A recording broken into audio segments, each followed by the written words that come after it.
घरी बसून बघा. कबीरानं म्हणलेलं आहे, मन में गंगा मन में काशी मन में स्नान करो. याच शरीरामध्ये 72,000 नाडी आहे. याच शरीरामध्ये गंगा आहे, यमुना आहे, सरस्वती आहे. तर आम्ही जेव्हा ध्यानाला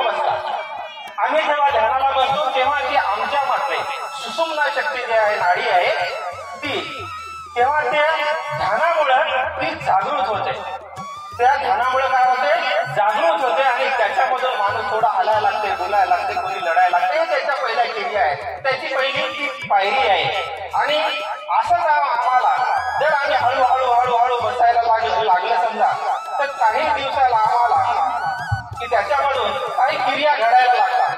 तर त्याच्यामध्ये काही भीता कामा नाही, कोणी लढते, कोणी हसते. हे हळूहळू त्याच्यातल्या त्या क्रिया आहेत. अशा बरेच तिथं बाबाजवळ येणारे लोक होते, काही त्या काळामध्ये ते बाबाजवळ बसत होते आणि त्याला कुंडलिनी शक्ती म्हणतात. असे क्रिया बऱ्याच लोकांना घडून येते. बुडता शेदाना देखवना डोळा म्हणून कणवाळा येतं असे. एवढं जे फिरायला लागलो, मला एकट्याला भेटून काय, माझा अंधाराच का आहे. ईश्वर आहे, ईश्वरापर्यंत हे जायलाच पाहिजे. जाईल माझा विश्वास आहे. आज मला कळून यायला, बुद्ध मला जात नाही, धर्म नाही. आज मुसलमान उभे राहायला लागले, मुसलमानाचे भाषणच त्याच्या संग. बुद्ध गोंड कोलाम जेवढ्या जाती होत्या तेवढ्या एक पंगत झाली. हेच काला करायचं आपणाला. कृष्णानं हेच काला केला. 18 पगड जाती एका जागी बसून दिल्या. हे लाह्या पोह्याचा काला केला नाही, लक्षात ठेवा तुम्ही. सारी माळी तेली तांबूळ एका जागी शिजूऱ्या करून जे खाल्ले आपल्यासारखंच झालं असं त्या काळाला आहे. आणि माझा तेच काल आहे.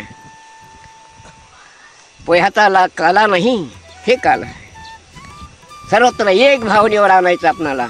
आपल्या भारताची संस्कृती ही आहे. आपलं तुपलं नाही, धर्माचा देव नाही, पंथाचा देव नाही. आम्ही वाटण्या केल्या, याच्यामुळं आपलं वाटोळं होऊन गेलं. तर हे जे मार्ग आहे तिथं आला ना, ती जात विसरून जाते, पंथ विसरून जाते आणि आपण एकच हो म्हणा लागले. भेद राहतच नाही. गडी आणि बाई हे नातं आहे. दिसते हे नातं आहे, दिसते ते नाही, दिसत नाही ते आहे. ते प्रत्येकाला पाहता येते. आपणाला अधिकार आहे, माणसाला आपणाला अधिकार आहे, दिलेला आहे ईश्वरानं. आणि हा माणसाचे देव झाले मागे बी इतक्या जवळच आहे. पण आजपर्यंत आपणाला कोणी मार्गदर्शन भेटला नाही. राहिले ग्रंथात गोष्टी. आता तुम्ही ज्ञानेश्वरी आणा, गीता आणा, हरिपाठ आणा, नित्यपाठ आणा, सगळ्यामध्ये तुम्हाला वाचून दाखवतो. झालं. चला आता ते आरती घ्या ते तुझा.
साजस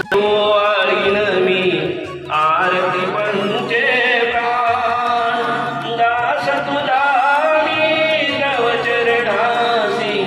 दुर्गामयी